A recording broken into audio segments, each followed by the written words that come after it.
What if kung walang Troy Rosario ang Barangay Ginebra? Siguro malamang kinakain lang ng mga teams lalo na nitong TNT sa ilalim itong Ginebra. So ito nga ang hindi gaano napapansin ng iba.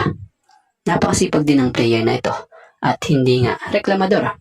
Kahit hindi minsan napapasahan, talagang gumagawa siya ng paraan para makatulong sa team. Yung puntos niya, kung minsan galing din talaga sa sipag niya. Alam niya yung role niya sa team at alam niya yung kailangan niyang itulong sa koponan. Sobrang swerte ng Ginebra nga dito sa big man na ito dahil siya nga madalas yung sumasalo ng mga sikot, tulak at tuhod ng mga kalaban para lang makakuha ng rebound.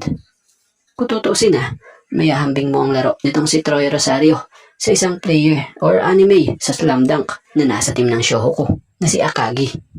Kita mo sa final series na ito siya yung kumakana madalas sa ilalim, mapa-opensa, nandyan, or maging sa rebound.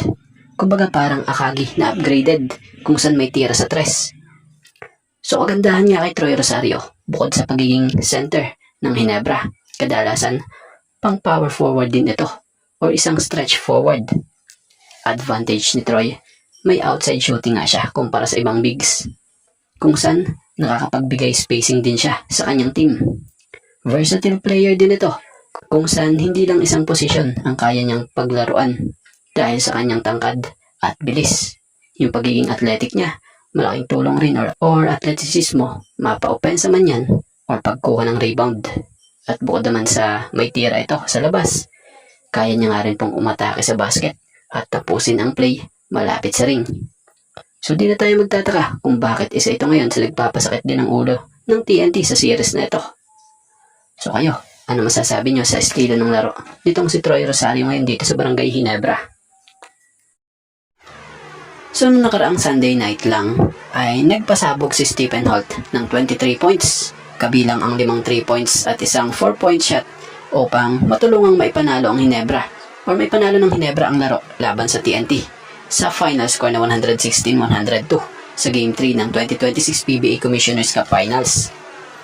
So si Stephen Holt nga ang nagtakda ng tono ng laro para sa Ginebra sa pamamagitan ng paggawa ng 15 points sa first quarter pa lamang, kung saan hindi nga siya nagmimintis sa kanyang unang 6 na tira. Kaya naman ang panalong ito ay nagbigay sa Ginebra ng 2-1 na bentahe sa serye bago pa ang kanilang susunod na laban. So siya nga pala, after ng game, alam nyo bang may ipinaliwanag si Coach Tim about kay Stephen Holt? So pinagtanggol nga nitong si Coach Tim itong si Stephen Holt, lalo na sa mga kritiko, sa pamamagitan ng pagbibigay diin na ang naitutulong nito sa team ay lampas sa pag-shoot ng bola o sa pagiging scoring. Batay nga sa pagtatanggol na ginawa nitong si Coach Tim sa mga nababasa or narinig natin sa internet, hindi siya naniniwalang struggling o masama ang laro ni Holt. So matatandaan nyo nung Game 1 and Game 2 finals, dami nga agad ng bash kay Stephen Holt na kesyo ang haba raw ng minuto pero wala naman raw nagagawa. So para nga po sa mga bashers or kritiko, eto po pakinggan nyo. Para kay Coach Tim, kung titingnan lang ng mga tao si Holt bilang scorer, hindi nila makikita ang kabuuan laro nito. So sa mga hindi nga po nakakaalam, malaki ang papel ni Holt or mahalaga ang kanyang papel dito pagdating sa depensa. So batay kay Coach Tim, si Holt nga ang pinatatao niya sa tulad nila Calvin Optana, Roger Pugoy at maging kila Nokom at Mamuyak noon na alam naman nating mga shooter yon. So malinaw na depensa talaga ang isa sa pangunahing ginagawang trabaho talaga nitong si Holt dito sa Ginebra.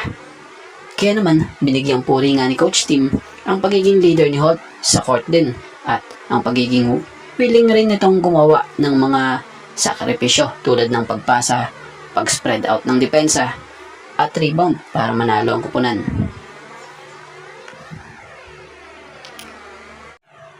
So sa mga kalipas na araw, may mga naglabasa na mga update din na ating mga nababasa kung saan isa sa nakasamang players ng bossing na nalagay na rin sa trading block ay gaya nitong si Cedric Beerfield. At bukod pa dun nito lang ay isa pa sa naglabas ng update ay gaya nitong si Basketball Zone na sinasabi rito na according to a source, Converge Fiber Exos, Meralco Bolts, and San Miguel Beermen are interested in acquiring the service of Cedric Beerfield. Converge is reportedly willing to trade Mikey Williams as part of a potential deal. Meanwhile, Meralco and San Miguel are exploring possible trade packages and assets that could help them secure the Filipino-American Guard services.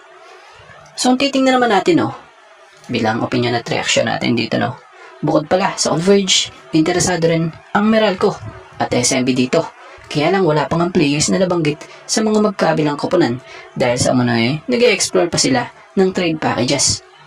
So, sa kabilang side naman sa team ng Converge, tila handa na nilang pakawalan si Mikey Williams dahil sabi rito, willing to trade na nga umano. So, kung titingnan natin at pagkukumparain nga natin ang dalawang ito na pinangalanan yung Mikey Williams at itong Cedric Fairfield, so makikitang may pagkakaparehas sa laro nilang dalawa. Pero syempre, hindi mawawala ang pagkakaiba. So yung Mikey Williams na willing i-trade na ng Fiberxers gaya sa nasabi rito. So isa nga itong Filipino-American. Isa din ito sa kilalang star guard sa PBA na opisyal na nagbalik sa PBA nito lang para maglaro sa Converge. Bagamat di pinalad ng kanyang koponan di season 15 ng PBA Commissioner's Cup, nakita naman natin muli na naglaro na talaga itong si Mikey. So sa mga hindi nakakaalam siya nga ay naging 2 beses na nagkampiyon at 2 beses ring hinirang na MVP noong naglaro pa siya sa TNT Tropang 5G o Tropang Giga.